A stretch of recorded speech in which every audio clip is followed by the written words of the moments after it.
Hello, welcome.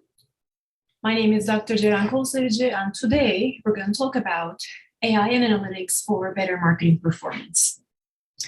AI, if you look at the definition of it, it's all about human-like intelligence. But the current wave of advancements in artificial intelligence doesn't actually bring us intelligence, but a critical component of intelligence, which is prediction.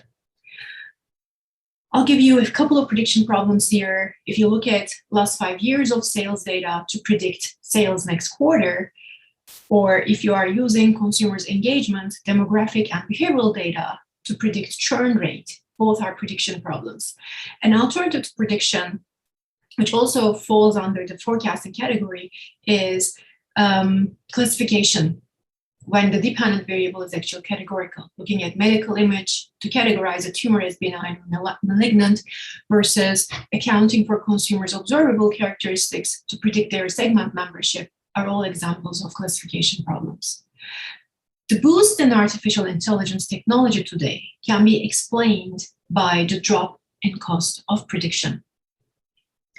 So if AI is just about prediction, why is all the fuss? Because if you look at this anatomy of a task figure here, prediction, which is at the center of the decision-making process, is supported by all other components like data, judgment, training. Collectively, they lead to action and decisions. So prediction is at the center of the decision-making process, and decisions are everywhere. Also, when cost of prediction matters enough, it can change strategy. The same thing happened when Steve Jobs introduced iPhone in 2007. Nobody guessed that it would be a technology that would be disruptive enough to change and impact and transform all sorts of industries. In fact, smartphones ultimately killed the taxi industry with Uber. So general purpose technologies have the potential to transition from something interesting to something transformative. And this allows for firms to stay ahead of the curve and ahead of competition. So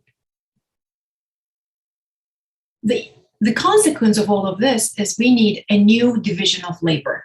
There's a website called Will a Robot Take My Job? If you search that website and if you enter marketing and sales directors as an occupation, it will tell you that it's very unlikely that those jobs will be taken over by machines completely. Number of reasons for this: humans are terrible predictors. They are riddled with cognitive biases, inherited, taught, and picked up by osmosis in a given culture. On the other hand, machines are terrible at all the other things that support the prediction function, for instance, judgment.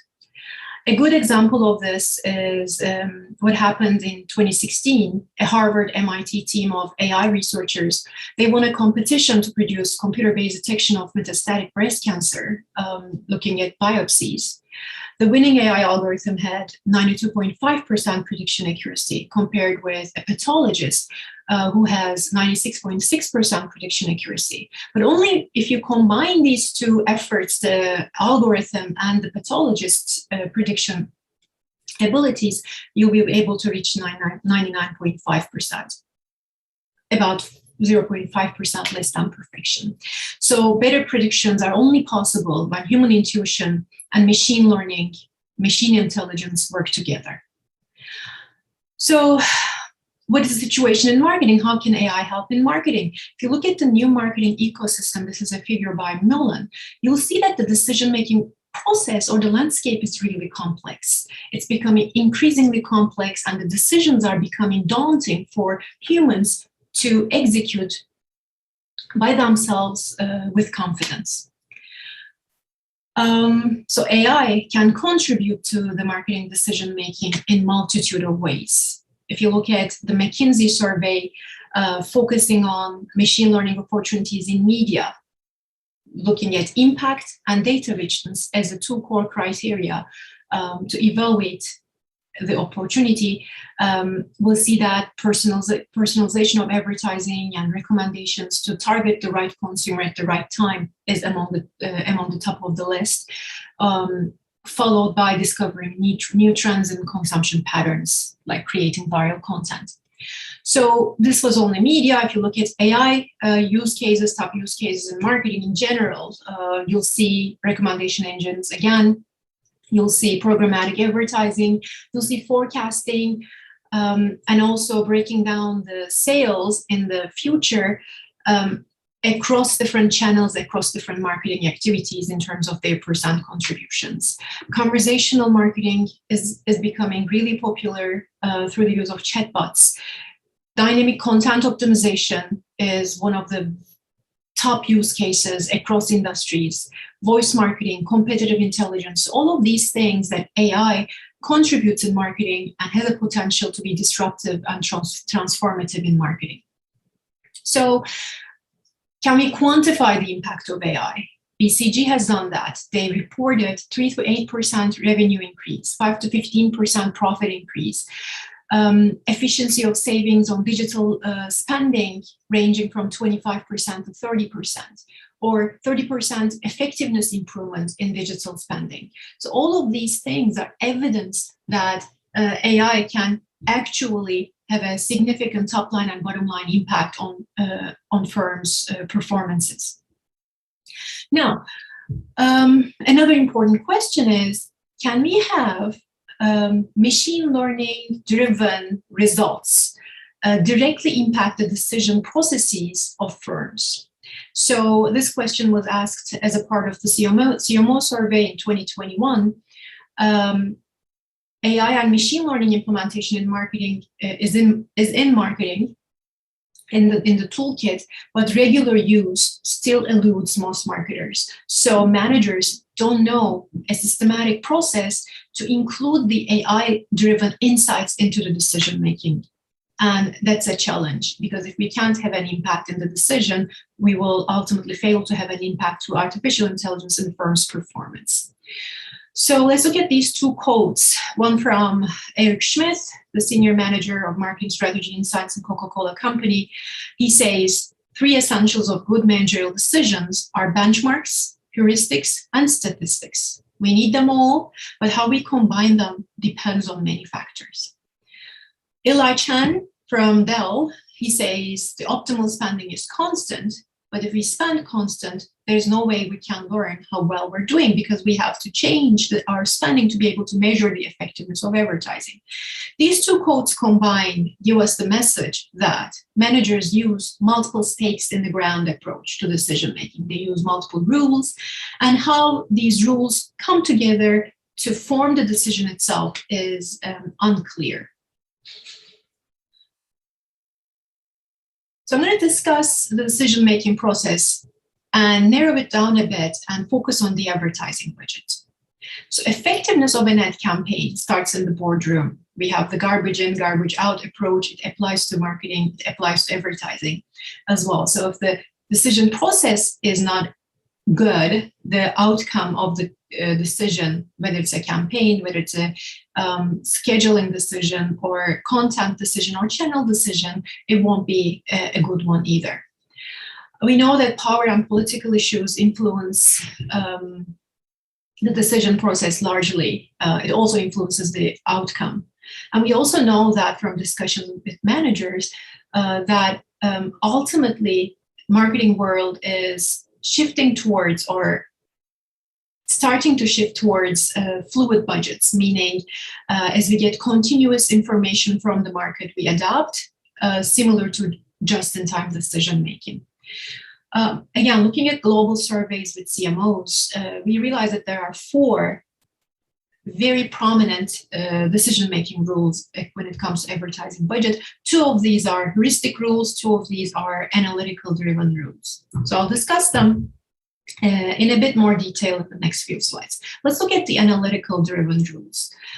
One of them is baseline ad spending. It focuses on cost control and profit optimization. So the objective of baseline ad spending would be cost control and profit optimization. Optimal advertising depends on margin, discount rate, and ad effectiveness. So if you look at this formula here, the higher margin we have, as well as the higher effectiveness we have, beta T, we would have a higher budget allocated to that particular channel or particular brand. Then the opposite works for discount rate. The smaller the discount rate, the larger the budget. But quantitative methods are difficult to implement, so managers usually set aside a fixed amount based on their knowledge of ad effectiveness. So if you assume ad effectiveness is constant, so we don't have the T subscript, then U star, the optimal spending, optimal budget, would also be constant. And so that's really the approach most managers choose to take. Talking about experimentation spending, when we discuss experimentation in the context of marketing, really a wide range of applications boil down to regional weight experiments, field experiments. And it's also in line with the predominance of flighting and pulsing media schedules in marketing. However, traditional experiments have significant drawbacks. So the traditional field experiments lack power. They are costly and infeasible.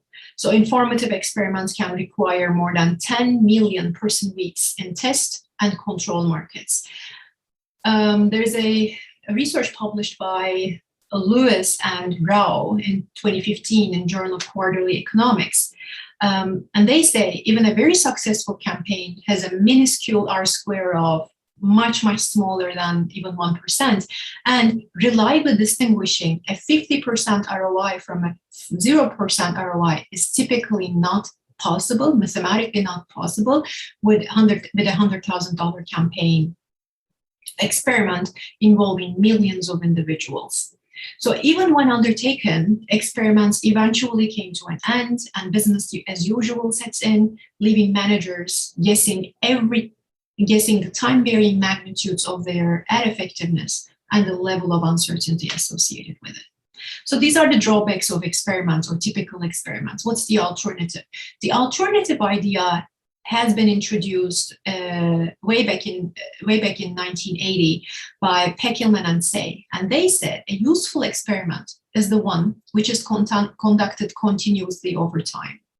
So it's not necessarily an intentional design, localized in space-time, but the design involves variation from the constant setting. So instead of spending constant, we change our ad spending on a continuous basis, and that change will allow us to learn the ad effectiveness at a particular instant.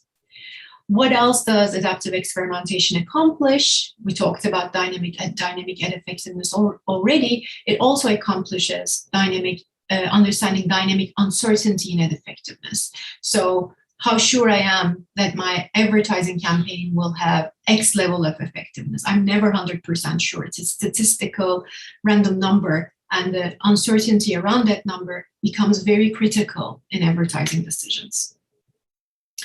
So what that tells us is managers set budgets or have to set budgets proportional to the uncertainty in ad effectiveness. The more uncertain I am, the higher the budget I should set aside for that particular campaign. So the alternative to analytical decision-making rules are heuristic decision-making rules. The two most popular ones here are percentage of sales, advertising to sales ratio, which is a naive method. It's one of the most popular ones in top-down budgeting process, but it's very responsive. So what managers do in this specific rule is they use a very specific fixed percentage of their sales assigned to their advertising budget. L'Oreal has about 13% advertising to sales ratio. Procter & Gamble has about 15%. Apple is much smaller, 2%. So it's proportional to elasticity of advertising divided by elasticity of price. So this decision is actually optimal when elasticities are constant. What happens in dynamic environments and what happens in declining sales is a different story, because this rule would actually tell you or tell a company to decrease their ad spending in turbulent times or difficult times, like during COVID, for instance. But we know that strategy doesn't pay off. We know what happened to Coca-Cola when they went dark in advertising during COVID times. Their sales and market shares dropped significantly versus Procter & Gamble. They kept increasing their advertising year-to-year basis during COVID, and most of their brands earned market share points significantly during that COVID time. So this strategy might be misleading in certain situations. So we have to keep that in mind. Competitive parity, we have to keep up and respond to competitive interference. The logic behind competitive parity approach is we want to make sure our share of voice equal to our share of market. The benefit is it prevents competitive market share expansion due to lack of own advertising. The disadvantage is it's a departure from optimality, because at the niche equilibrium, each brand is proportional to the market share of other brands. They spend proportional to the market share of other brands. It also may lead to escalation and erosion of ad quality, because if a competitor spends more, you will want to keep spending more to be heard through the noise, heard through the clutter, and this could cause erosion of ad quality. So everyone's effectiveness drops. Now, a critical question here. Now, we've seen the analytical rules, heuristic rules. How do these together impact the budgeting decision? So if we were able to quantify the multiple stakes in the ground in a systematic and bias-free way, how influential is analytics compared to heuristics in the decision-making process? How does the relative contributions of these methods change depending on brand and category characteristics? And do managers act purely optimal or rationally suboptimal in understanding their ad effectiveness? So I'm going to give you a spoiler of our results now. Actually, we find empirical evidence that managerial decision-making is characterized by bounded rationality, not optimal. So in the following discussion, I'm going to base all my results on a data set across 8 brands and 3 categories. So why we did this is to be able to come up with some generalizable insights from the econometric analysis. So we have data from 4 beer brands, 2 yogurt brands, 2 automobile brands, durables and non-durables. They're all top spenders in their category. Their market share span at least 50% of the category, in most cases more. And we also control for other marketing activities. In addition to advertising being our focal variable, we control for promotions, feature display, price, coupons for CPG category, federal tax credit, and price for the hybrid car category.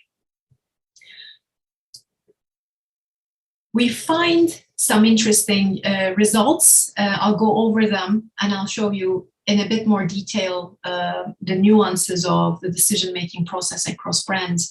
So we have evidence, consistent evidence that brands use a combination of methods in deciding on the advertising budget. So multiple stakes in the ground hold. But they do so at different degrees, and why is that is an interesting question. Marketing actions impact sales both directly and indirectly. For CPG category, for instance, promotions and coupons have a positive effect on sales. They have a negative impact on ad spending and ad effectiveness. You could call this the double whammy of promotions, or promotion double whammy. Price impacts sales negatively through decreasing ad spending and effectiveness. It's an indirect effect. For hybrid cars, tax credit boosts ad effectiveness for periods, for instance. That's also an indirect effect. Mature CPG categories exhibit less uncertainty in their ad effectiveness than emerging brands, such as hybrid cars. Just to visualize what I mean by less uncertainty. So we're plotting the advertising effectiveness over the observation period for the 8 brands. The vertical axis is advertising effectiveness, and the dashed lines around the solid line here show us the 95% lower and upper confidence bound. So if you look at the CPG brands, the yogurt brands, as well as the beer brands, the confidence bound is pretty tight, which means the uncertainty around that mean estimate of advertising effectiveness is pretty small. Compared to Perius and Civic, you can visually see the difference, where Perius, the uncertainty, those confidence bounds are significantly large, And at certain times, certain time periods, it spans or it includes zero in it, which means manager is not even sure advertising has an effect at all. Similar thing for civic, the uncertainty is really large because those are brands in an emerging category with a lot of unknowns about the market, about the consumer preferences. Having shown this, having visualized this idea of uncertainty, what do we expect to see in how different rules contribute to advertising decisions across these brands? Obviously, we would expect to see adaptive experimentation to have a significantly large contribution in Piraeus and Civics ad decisions, which is exactly what happens. 41% of Civics advertising decision is driven by adaptive experimentation, 20% of Piraeus's.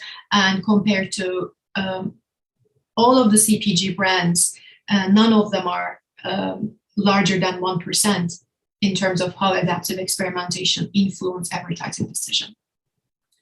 Now, what other findings we have? Yogurt brands almost exclusively use heuristics. So if you look at Yoplait and Danone, about 90%, maybe more, of their decision is driven by heuristic rules. They have similar balance between A over S and competitive parity and similar advertising elasticities, 0.21, 0.22. Beer brands use a mix of different approaches. The leader in the category, which is Bud Light, focuses on baseline spending. Coors Light focuses heavily on both decision rules equally, so about 50% contribution coming from both rules. And Budweiser and Miller Lite rely heavily on heuristics. About 80% of their decision comes from heuristics. Why is this happening? First of all, we show that one size doesn't fit all. Different methods are employed by different brands to leverage conditions such as market leadership, market maturity, and category growth. Hybrid cars use adaptive experimentation more than CPGs. Piraeus relies considerably on competitive parity to maintain its leadership. Civic relies on advertising to sales ratio to leverage growth and strengthen its market position.